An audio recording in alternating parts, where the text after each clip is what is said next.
Watching major tragic events, one can't help but wonder how one becomes evil and cruel. How did Herta Oberheuser, who in her youth chose the noble profession of a doctor, become the only woman accused at the Nuremberg trials? Herta Oberheuser was born into a family of simple German engineers in Cologne. Parents were characterized by religious conservative views, but it is not known how this influenced the girl's upbringing. Subsequently, the family moved to the village, where Goethe graduated from high school. Already in her early childhood, she dreamed of becoming a doctor and making a successful career in medicine. However, the family could not afford to pay for expensive training, so the girl combined work with her studies. She worked part-time as a doctor's assistant and gave private lessons. In the end, after training, Goethe received a specialty of dermatologist. Goethe was most attracted to animal experiments, especially vivisection. Vivisection is a procedure in which a living organism is surgically dissected to observe how it works. She later applied much of this to her work in the concentration camp. At the age of 26, Herta Oberheuser joined the Nazi Party and later the National Socialist Doctors' Union. Although she did not participate in political activities, Goethe felt obliged to be a member of the party.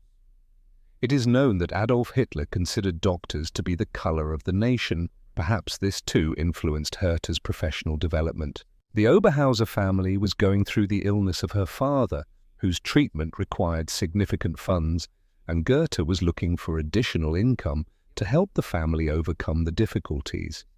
Her earnings as a doctor were not enough for her, and in search of career advancement, Goethe responded to an advertisement in a medical journal to become a nurse's assistant at the Ravensbrück concentration camp.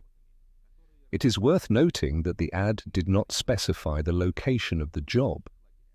Horrors lurked behind the wording Women's Re-Education Camp.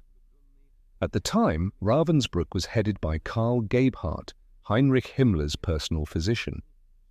This acquaintance seemed to Herta a good time for career advancement, but for a long time she held the lowest position in the camp hierarchy.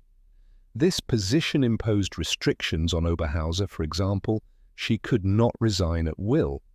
Ravensbrück was one of the largest concentration camps where women and children were held. Initially, German women who were considered enemies of the state system and Nazi ideology were sent there. With the outbreak of World War II, the camp began to receive women from the occupied territories. By the time Oberheuser began working at the camp, women were brought in from Holland, Yugoslavia, and the Czech Republic, most of whom were from Poland. Prisoners were used in the textile industry and in the construction of barracks and administrative buildings. Regular purges were carried out, destroying those who could not work. According to eyewitnesses, Goethe took real pleasure in conducting experiments on living people. She was enthusiastic and even offered to replace colleagues who became uncomfortable with such experiments. From the outside, it seemed that Dr. Oberheuser saw people as small animals she had once dissected. Surviving prisoners testified that during the experiments, Dr. Oberheuser was often in a good mood and could flirt with her colleagues. Some of Dr. Oberhauser's experiments were conducted on healthy people. To conduct her experiments, Dr. Oberheuser primarily chose prisoners who had been sent to the camp for political reasons. One of the goals of these experiments was to study the body under stressful conditions, its resistance to infection. The data obtained were planned to be used for the needs of the army. To study the effects of sulfonamides, prisoners were subjected to hypothermia, and dirt was poured on their wounds. Also, as part of the medical team, Oberheuser performed sterilizations of gypsy women and late-term pregnancy terminations. Apparently, all medical interventions were performed without anesthesia.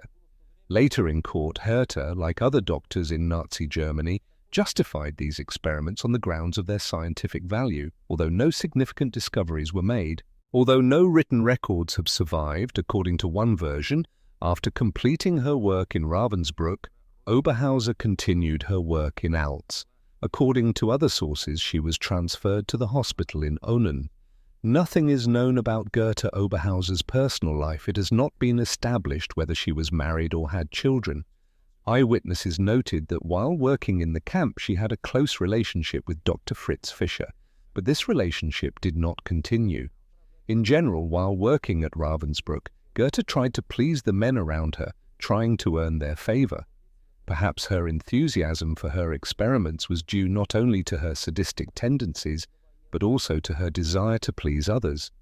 Herta Oberheuser enjoyed the process so much that she did the work of other doctors whose moral principles did not allow such cruel acts. All these actions on prisoners continued until the fall of the Nazi regime, and in 1945 the last prisoners were released. There is also no information about how the Oberheuser family felt about Herta's work in the concentration camp, whether they condemned or supported it. After the fall of the Nazi regime, Herta Oberheuser was the only woman in the dock at the Nuremberg trials. At the time of her arrest, she was no longer working in the camp system, and there is no information about her whereabouts. The perpetrator did not admit guilt and tried to justify herself in every possible way. She claimed that she worked in the camp against her will, fully obeying the management, and in the experiments she was only a performer. Besides, a woman is not capable of such atrocities. She also mentioned her difficult financial situation, which was the reason why she took the job. Oberheuser claimed that the experiments were necessary to develop ways to save wounded soldiers in war.